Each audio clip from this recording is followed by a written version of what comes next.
오늘은요 우리가 추수감사절로 예배를 드리면서 또한 영혼을 추수하는 의미로 해피데이로 지킵니다.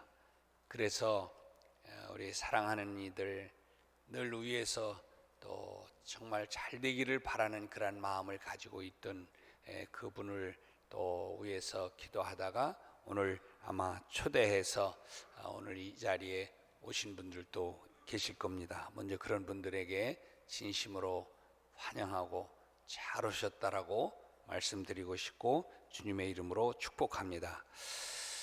여러분, 우리 인생의 행복과 불행은요, 내가 선택을 잘하느냐 못하느냐에 달려있다고 생각을 합니다. 그런 의미에서 여러분의 오늘의 선택은 정말 탁월한 선택을 하셨다 이렇게 믿고, 오늘의 이 선택이 여러분의 인생의 놀라운 축복의 시작이 될 것을 믿으면서 정말 잘 선택하셨다고 축하를 드리고 축복을 드립니다. 우리는 살아가면서 감사하며 살아간다고 하는 것이 우리 인생에서 얼마나 중요한가 하는 것을 생각을 해볼 필요가 있습니다.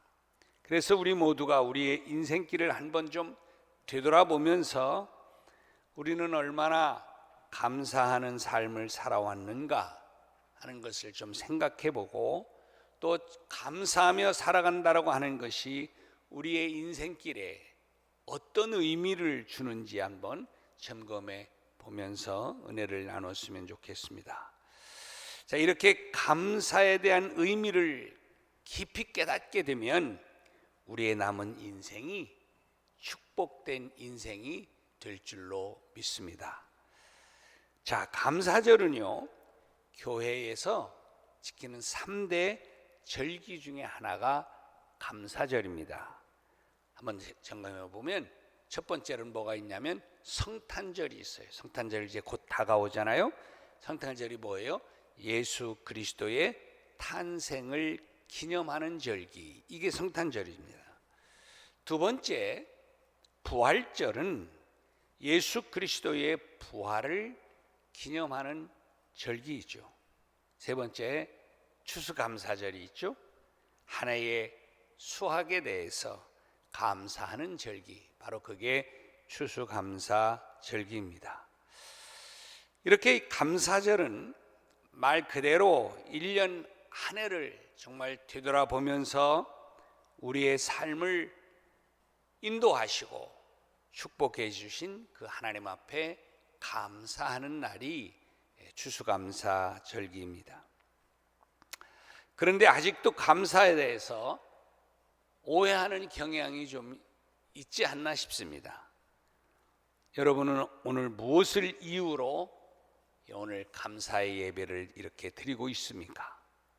오늘 감사하는 이유와 원인이 뭐냐, 이런 얘기예요. 각자 개인마다 이 감사의 예배를 드리는 여러분의 마음이 아마 다 다를 거예요. 어떤 분은 한 해 동안 정말 좋은 일이 많았을 거예요. 어느 해보다도 내게 있어서 올해는 참 기쁘고 좋은 일이 많았다, 이렇게 생각하면서 느끼는 분은 아마 감사할 제목이 많을 거예요. 그런데 어떤 분은 올 한 해 정말 나에게는 시련이 많았어, 이렇게 이야기를 하실 분도 있을 겁니다. 그런 분은 어려움도 많았고 많이 힘들었던 한 해였을 거예요. 지금 형편도 변하지 않았습니다. 그러나 그래서 내 마음에 감사할 게 없는가요?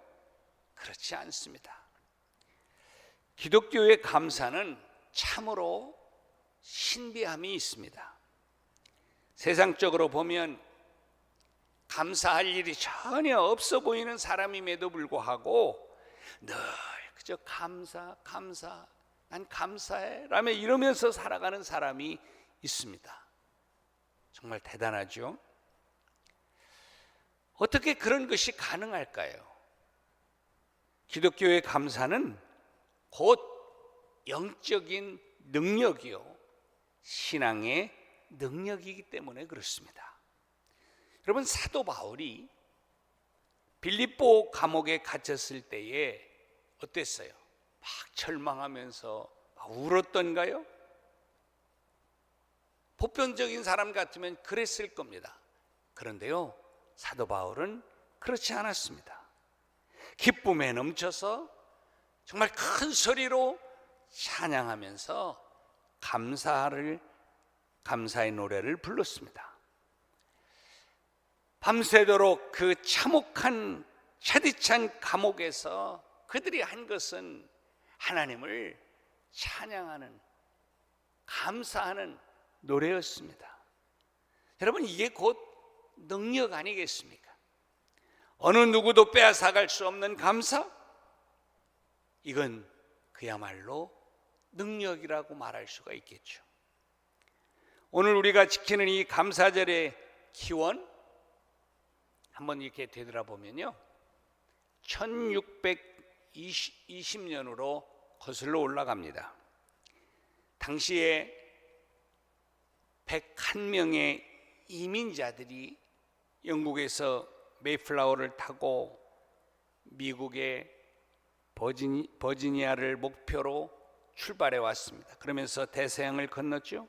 그런데요, 엉뚱한 곳에 어렵게 도달을 해서 그곳에 정착을 하게 됩니다. 그런데 이곳에서 이들은 전염병을 만나요.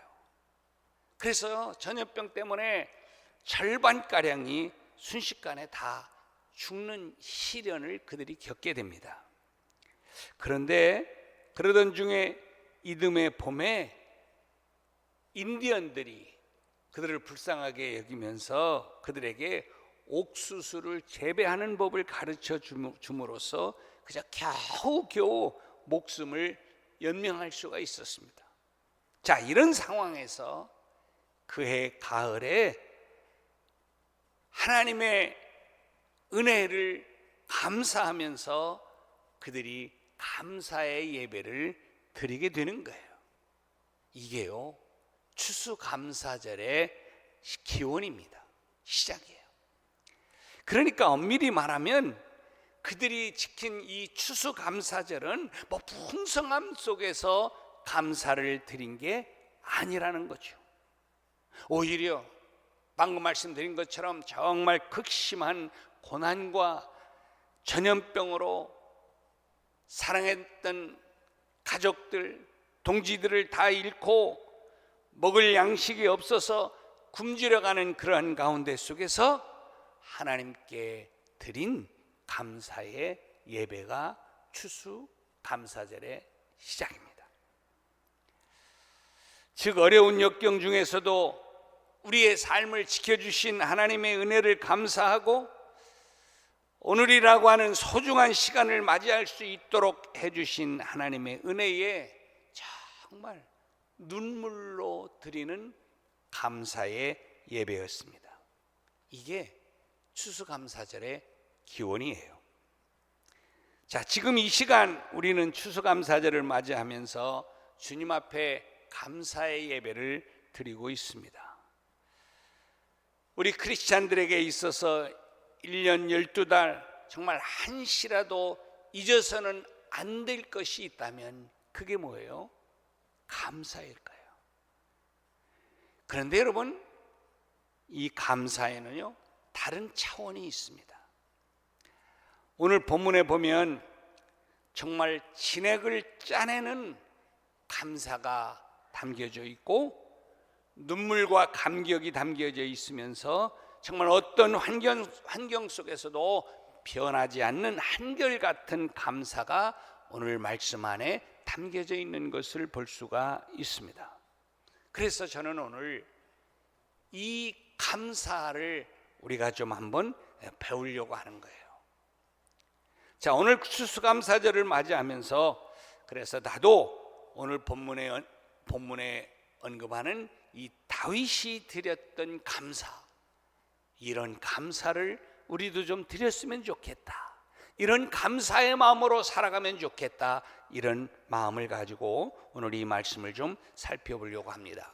자, 오늘 본문의 주제를 보면요, 여러분 성경에 보면 그 63편이라고 해놓고 그 위에 써 있는 제목이 있어요. 뭐라고 써 있어요? 다윗의 시. 이것은 그냥 다윗이 썼다 그런 얘기죠. 다윗이 자기의 삶을 이제 통해서 쓴 시라는 말입니다. 근데 내용이 뭐냐? 거기 보니까 유다 광야에 있을 때 이렇게 되어 있어요. 즉 다윗이 유다라고 하는 유다의 광야에서 환난을 겪고 막 방황할 때에 지었던 시가 오늘 시편 63편의 내용입니다. 여러분 잘 아시는 것처럼 유다 광야는요, 어떤 곳입니까? 물 한 모금 마실 수가 없는 곳이 광야입니다. 물이라고 하는 것은 찾아볼 수도 없고, 다만 그래서 정말 하늘에서 비가 내려주기를 고대하면서 살아갈 수밖에 없는 아주 척박한 곳이 바로 광야입니다. 성경에는 이 광야가 얼마나 정말 잔인한 사막인가 하는 것을 잘 보여주는 사건이 하나 있어요. 자, 여러분 창세기 21장을 보면요, 하갈이 사라의 눈초리에 무서워서 쫓겨납니다. 그래가지고요, 어린 자식 이스마엘을 데리고 쫓겨나간 광야가 바로 어디냐면 이 광야예요. 자, 그러니 여러분 이런 어린 아이 이스마엘을 데리고 이 광야로 나와서 방황을 하다가 가져온 그 가죽 부대에 물이 다 떨어졌어요. 그러니까 옛날에 다닐 때 가죽 부대에다가 물을 담아가지고, 오늘식으로 말하면 뭐 온수병 같이 말이에요. 옛날엔 그런 게 없었으니까. 그래 가죽 부대에다 물을 담고 나왔는데 이 물이 지금 다 떨어졌습니다. 물이 다 떨어지자 그 뜨거운 광야에서 어린 이스마엘이 목이 말라, 목이 타 죽어가기 시작하는 거예요. 자, 그 내용이 창세기 21장 15절 16절에 있는데 거기에 보면 이렇게 돼. 가죽 부대에 물이 떨어진지라. 가지고 왔던 가죽 부대에 물이 다 떨어졌어요.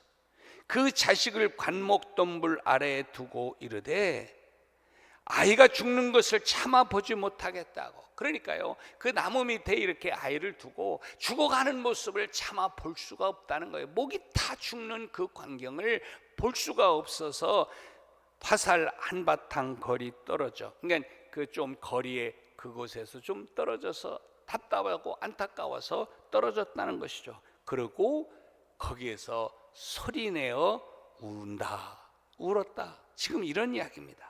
여러분 생각해 보세요.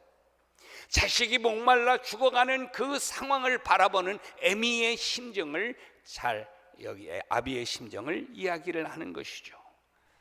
자, 이런 곳이 어디냐면 유다 광야입니다. 여러분 정말 물 한 모금 마실 수 없는 곳, 그런 곳이 광야예요. 풀 한 폭이 건질 수 없는 곳이 유다 광야란 말이죠. 그렇다면 여러분 지금 다윗은 이런 살인적인 유다 광야에 왜 왔을까? 왜 다윗이 이런 곳에 왜 왔냐는 거죠. 그런데요, 알고 보면 기가 막힙니다. 왜 여기 왔냐면 다윗은요, 아들 압살롬의 반란으로 인해서 그 아들이 아버지인 다윗을 죽이려고 하기 때문에 그것을 피해서 도망 나온 것이 이 광야입니다. 아니 생각해 보세요. 다른 사람도 아닌 자식이 아비를 죽이겠다고 지금 날뛰고 있고, 지금 그런 상황 속에서 다윗의 심정 여러분 생각해 보세요. 얼마나 괴롭고 아프고 힘들었겠습니까? 그는 몹시 괴로웠을 거예요. 게다가 이런 살인적인 유다 광야로 쫓겨왔으니 몸도 마음도 모두가 고통스러울 따름입니다. 그러나 여러분, 이런 환경 속에서 지금 다윗은 놀라운 고백을 하는 것입니다. 이런 처참한 환경에서도 다윗은 슬퍼하고 절망하고 원망하는 것이 아니라 하나님을 향해서 감사의 찬양을 올리고 있다는 것이 오늘 본문의 내용이에요. 그래서 저는 오늘 이 다윗의 감사를 좀 생각해 보면서 우리들이 삶 속에서 정말 하나님 앞에 감사하는 삶을 살아야 되겠다는 것을 말씀드리고 싶은 것이에요. 첫째, 한번 그러면 다윗이 어떻게 감사했을까 하는 거예요. 다윗은 만족하며 감사했다는 거예요. 한번 따라해 봅니다. 만족하며 감사한다. 시편 42편 1절에서 시인은 이런 고백을 하죠. 하나님이여, 사슴이 시냇물을 찾아 갈급함같이 내 영혼이 주를 찾기에 갈급합니다. 이런 말을 합니다. 지금 사슴이 시냇물을 찾기에 갈급하다, 이런 표현을 씁니다. 그런데 여기 나오는 사슴은요, 사실은 그래도 물을 찾아 헤맬 만한 그런 힘이 남아있는 상태를 표현한 거죠. 그런데요, 오늘 본문 1절 말씀에 나오는 이 말씀은 상황이 달라요. 거기 뭐라고 되어 있냐? 하나님이여, 주는 나의 하나님이시라. 내가 간절히 주를 갈망하며 내 육체가 주를 앙모하나이다. 이렇게 이야기했습니다. 자, 그런데 이 말씀은요, 마치 이스마엘이 물을 찾아서 신음하며 죽어가고 있는 것과 같은 그런 절박한 상태를 이야기하는 것입니다. 여기를 가도 황폐하고 또 저기를 가도 황폐할 뿐입니다. 아무것도 없습니다. 그래서 이제는 그곳에 그냥 털썩 주저앉아서 주님을 향하여 바라볼 수밖에 없는 이런 절박한 상황을 지금 오늘 1절이 묘사해주고 있는 것입니다.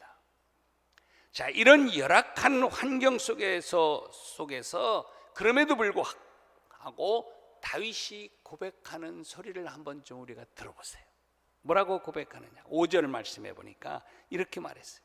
같이 한번 읽어볼까요? 시작. 골수와 기름진 것을 먹음과 같이 나의 영혼이 만족할 것이다. 만족한다.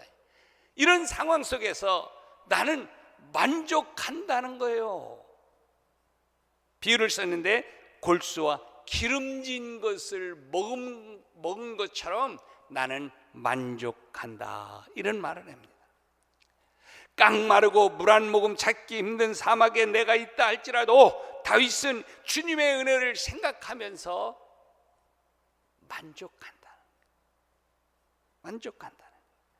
만족하되 어떻게 만족하느냐? 골수와 기름진 음식을 먹음과 같이 내 영혼이 만족하다, 이렇게 말하는 거예요. 여러분, 지금 광야에서요, 아무것도 먹지 못하고 정말 맹수들의 위협을 받으면서 살아가야 했던 이 다윗이었지만, 그럼에도 불구하고 다윗은 지금 산의 진미를 먹음과 같이 나는 만족하면서 감사한다 고백하는 거예요. 사랑하는 여러분, 살인적인 광야에서 생각해 보세요. 도대체 만족할 게 뭐가 있겠습니까? 먹을 것도 입을 것도 마실 것도 잠자리도 다 불편하고 불만스러운 환경임에도 불구하고 만족할 것이라고는 아무것도 없을 것인데, 그런 곳에 다윗이 지금 있는데, 그런 상황 속에서 다윗이 고백하는 게 뭐예요? 내가 기름진 음식을 먹은 것처럼 나는 만족한다, 이런 거예요. 여러분, 얼마나 놀랍습니까? 이래도 만족하겠다는 거예요. 저래도 만족하겠다는 것입니다. 하나님이 나와 함께 하시고 하나님이 나의 아버지가 되어 주시니까 이것만으로도 나는 만족하고 감사하다는 거예요. 내가 이렇게 지금 목숨을 부지하고 생명을 갖고 살아가고 있는 것만으로도 감사하다는 거예요. 나를 택하여 구원해 주신 하나님의 은혜로 인하여 나는 만족하며 감사하다, 그런 거예요. 여러분, 우리가 요즘에 다니엘 기도에 나오면서 은혜 받잖아요. 좀 나오세요, 좀 제발 좀. 집에서 뭐해요? 속 터져요. 비어있는 자리를 보면 안타까운데 어쨌든 근데요, 거기 나와서 그 간증하는 사람들 보세요. 그런저런 상황 정말 사람이 어떻게 저래 가지고 살아갈 수 있을까라는 상황 속에서도 그들이 감사하는, 만족하는 모습, 그런 고백을 하고 있잖아요. 어떤 분이 올린 15가지 감사의 내용이 인터넷에 보니까 있더라고요. 제가 소개해 드릴게요. 잘 한번 생각해 보시면서 들어보세요. 그래서 감사,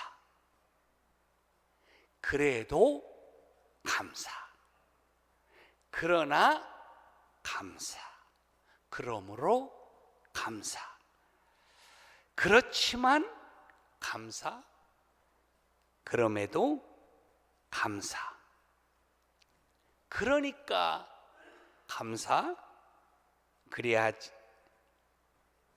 그리하실지라도 감사, 그리 아니하실지라도 감사, 이래도 감사, 저래도 감사, 매일매일 감사, 항상 감사, 쉬지 말고 감사, 범사에 감사.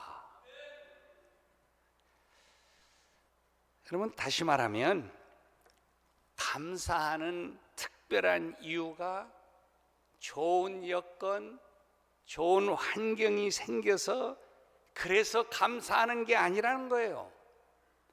어떤 환경, 어떤 여건에도 나는 감사한다. 그래도 그래하지 아니하실지라도, 그러니까 모든 것에 정말 범사에 감사한다, 그런 이야기입니다. 여러분 어떻습니까? 여러분도 좀 한번 감사를 한번 좀 해보시기를 부탁을 드립니다.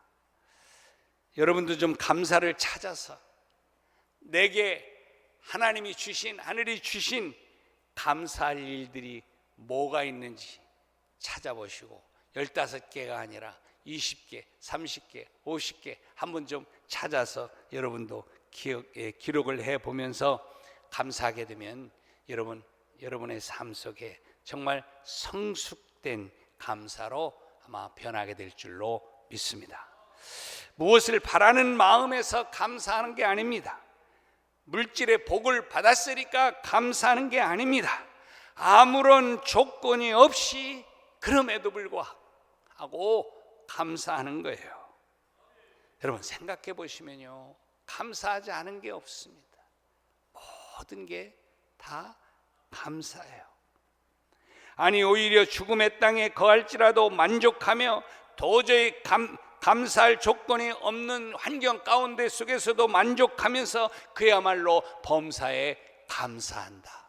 이게 다윗의 감사의 고백이에요.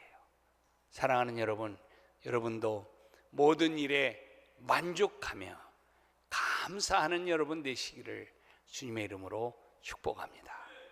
두 번째, 다윗을 보면요, 기쁨으로 감사한 모습을 볼 수 있습니다. 어떻게 감사했다고요? 기쁨으로, 억지로가 아니라 기쁨으로 감사한 것을 볼 수 있어요. 자, 5절 하반절 말씀해 보세요. 거기 보면 이렇게 말씀해요. 나의 입이 기쁜 입술로 주를 찬송하리다, 이렇게 노래했습니다. 여러분 지금 다윗은요, 내리 속에 있는 하나의 이론에 의해서 억지로 하는 것이 아니라 그저 하나님을 기쁨으로 찬양한다는 거예요. 기쁜 입술로 주를 찬양하리라. 지금 고백하지 않습니까? 다윗은 육신의 고달픔뿐만이 아니라 마음은 더욱더 고통스러웠습니다. 그런 사람이었어요. 메마르고 이글거리는 광야는 정말 다윗의 육체를 괴롭혔고, 아버지를 죽이겠다고 날뛰고 있는 아들 압살롬은 다윗의 마음을 천갈래 만갈래 찢어 놓았습니다. 얼마나 괴로웠을까요? 생각해 보세요. 못난 아들놈이 아버지인 자기를 죽인다고 시퍼런 칼을 들고 쫓아오는 그런 상황, 피해 다니는 아비의 심정이 여러분 어떻겠어요? 말로 다 할 수가 없었을 겁니다. 그러니 어느 누가 보아도 그는 절망할 수밖에 없는 그런 상황이었을 거예요. 그러나 그는 말해요.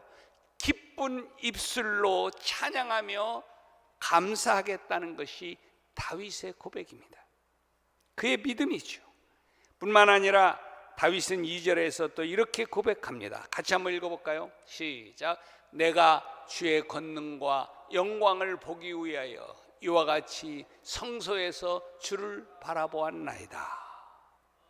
여기 보세요. 성소에서 주를 바라보았다. 여기 그랬잖아요. 그런데 이 말은요, 지금 다윗이 성소에, 즉 성전에, 하나님의 그 전에 있다, 이런 말이 지금 아닙니다.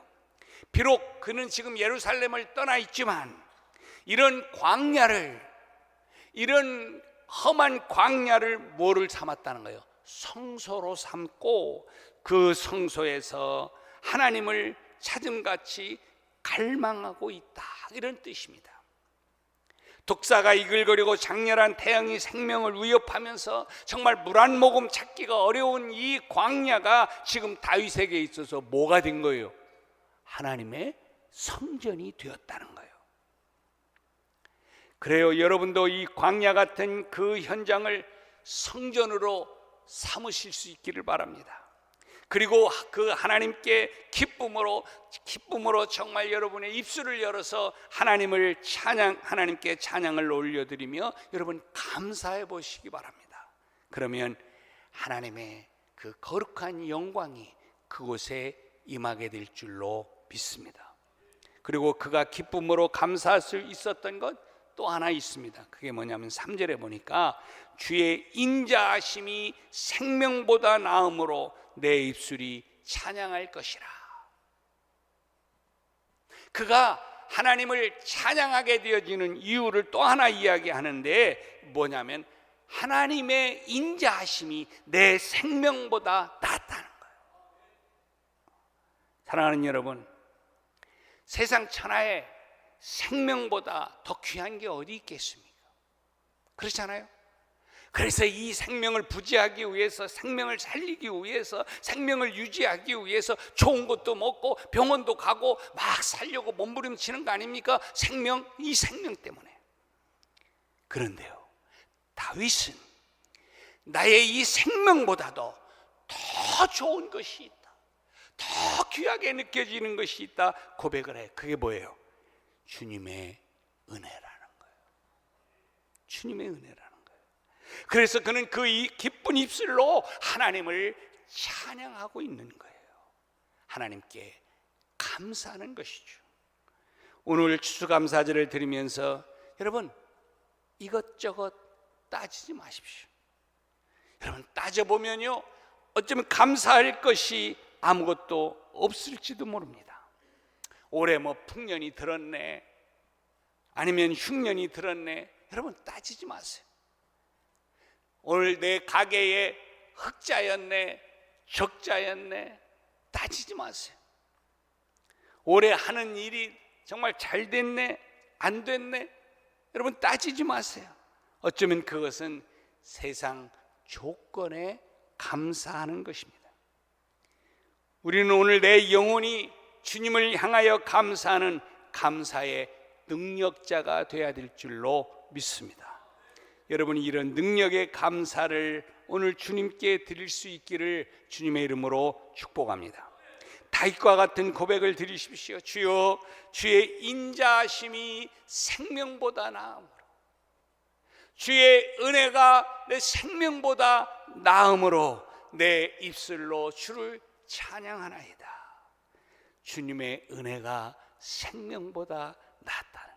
여러분, 이런 고백이 어떻게 가능할 수 있습니까? 내 생명이 하나님이 주신 은혜로 말미암은 영원한 생명이 될 수 있기 때문에, 그래서 이런 고백을 하는 거예요.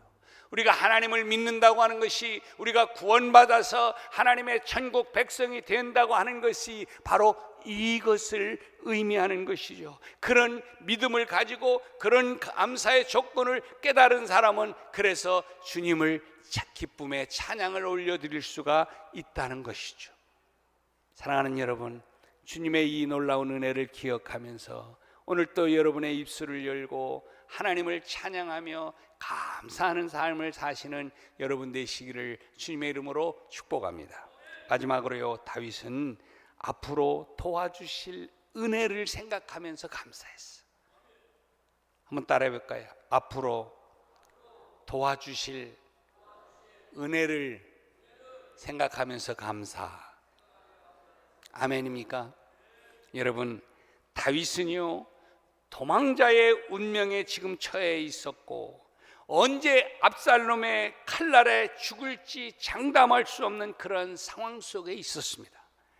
또한 언제 광야에서 이러다가 내가 쓰러져 죽을지 모르는 이런 위기에 처해 있습니다.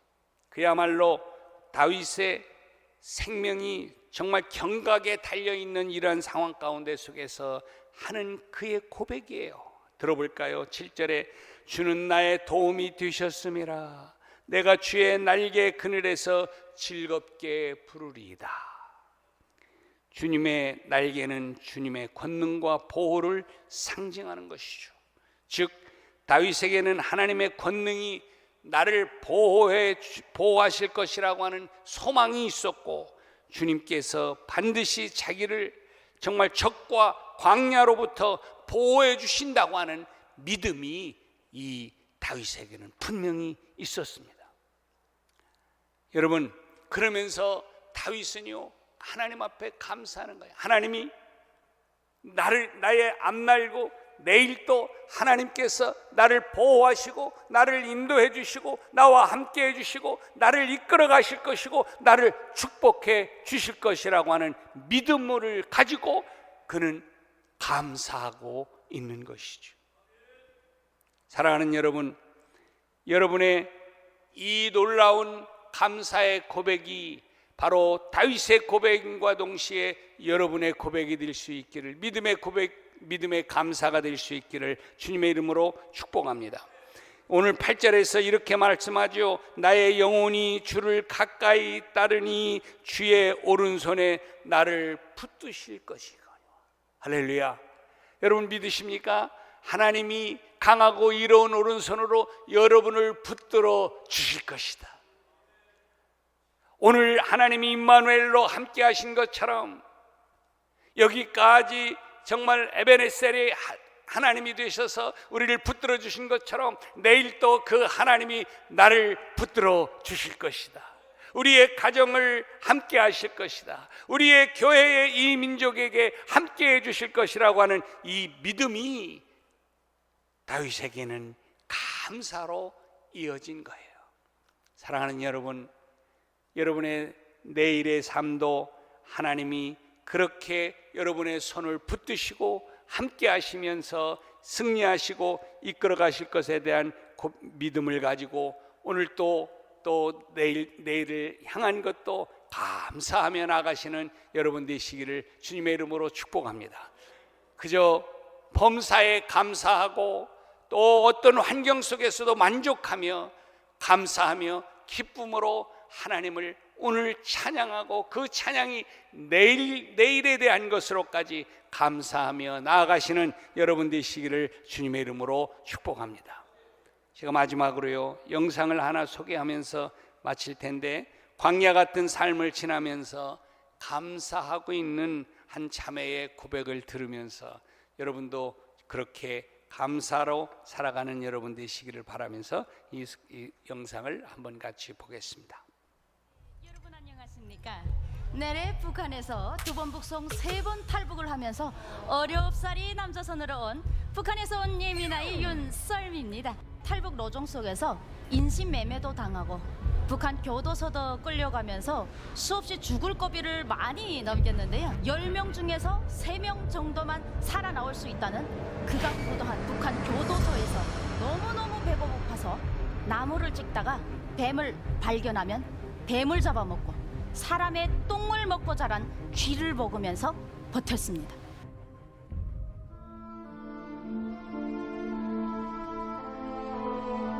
이 그야말로 지옥 중에 상지옥인데 지금 여기서 하나님 나라를 사랑한다고? 사랑한다는 말 듣는 순간 너무 화가 나는 거예요, 제가. 그래서 야, 무슨 이따위 사랑이 다 있어? 야, 사랑을 나 뭐 바보인 줄 아냐고, 제가. 내가 사랑을 모르는 것 같으냐고. 나 사랑 충분히 받은 애미나이라고. 이런 거 사랑이라고 안 해. 이런 걸 뭐라고 하는 줄 알아? 저주라고 해. 이랬어요, 제가. 그럼에도 불구하고 내가 피조물이라서 내가 하나님에 속했다는 걸 알았나 보지, 내 영이. 왜냐면 하나님한테 그렇게 서럽더라고. 하나님이 너 사랑한대. 근데 아니라 그러면서도 왜 나 이래요? 왜 나한테 이래요?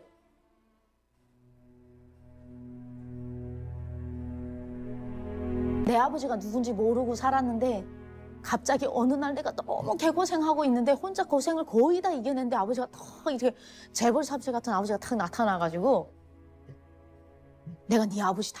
네 원하는 거 다 해줄게. 이런 식으로 다가오는 느낌과 막 너무 서러워가지고 한 번도 나한테는 그런 아버지가 없는 줄 알았는데 있다는 거야. 천지의 창조주가. 중국, 베트남, 라오스, 태국이 한 달 만에 그냥 일사천리로 이루어지는데 7년 동안 못 오는 걸 하나님은 한 달 만에 하시는 거야. 하나님 하시니까.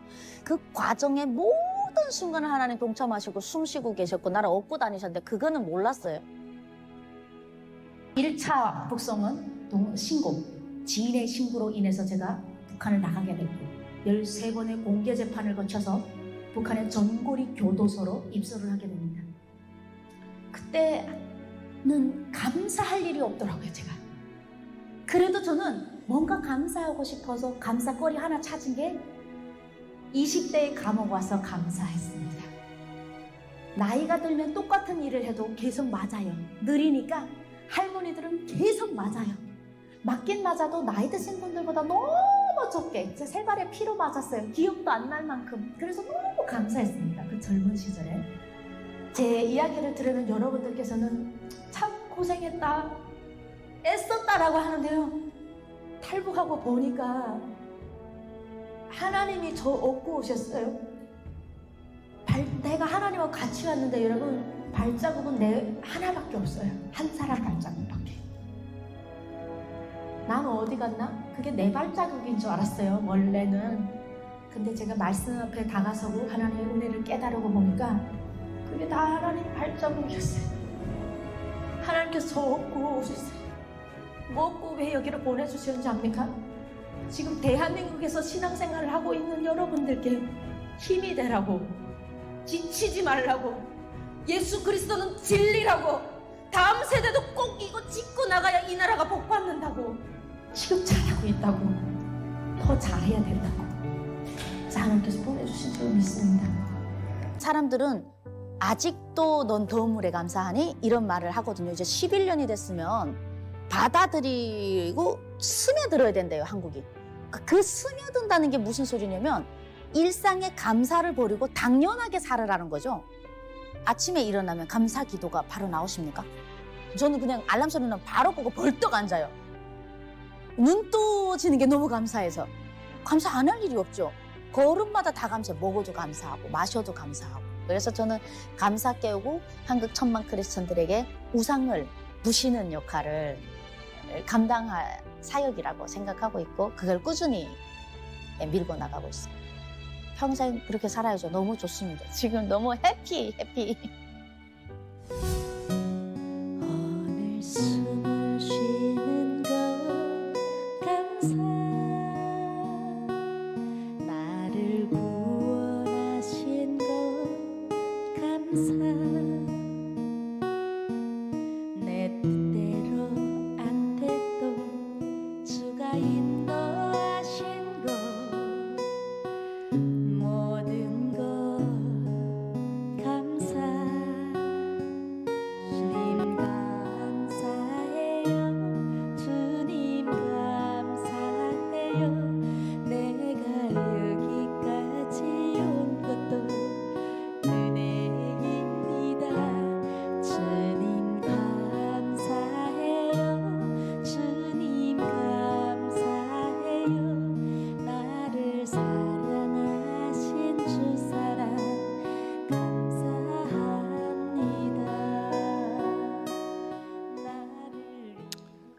여러분, 채워지지 않은 것 때문에 아쉬움이 있습니까? 이루어지지 않은 것 때문에 불만족이 있습니까? 여러분, 저분이 고백하는 것처럼 모든 것이 당연한 것이 아니라 오늘의 내가 여기에 있는 것 자체가 감사할 일이 너무 많은 거예요. 여러분, 모든 일에 감사하고 어려운 상황 속에서도 그리하지 아니할지라도 그럼에도 감사하면서 여러분의 입술을 열어 남은 생에도 하나님 앞에 더 감사하며 살아갈 때에 하나님께서 더 큰 감사의 조건을 부어주시고 채워주시리라 믿습니다. 감사의 인생을 사시는 여러분 되시기를 주님의 이름으로 축복합니다. 기도하겠습니다. 하나님, 그렇습니다. 우리가 불만족스러운 일들이 참 많습니다. 우리가 욕심이 너무 많았습니다. 다시 한번 깨닫게 하시니 감사합니다. 모든 일에 만족해하며 기쁨으로 감사함으로 하나님 앞에 찬양을 올려드리며 살아가는 우리 모두가 될 수 있도록 인도하여 주옵소서. 어제 있었던 일에 대해서 감사하고 오늘에 있는 일에 대해서 감사하고 또 모든 것이 당연한 것이 아니라 하나님의 은혜였음을 고백하면서 믿고 내일도 이루어 주실 일에 대한 믿음을 가지며 감사하며 사는 감사의 인생이 되게 하여 주옵소서. 예수님의 이름으로 간절히 기도하옵나이다. 아멘.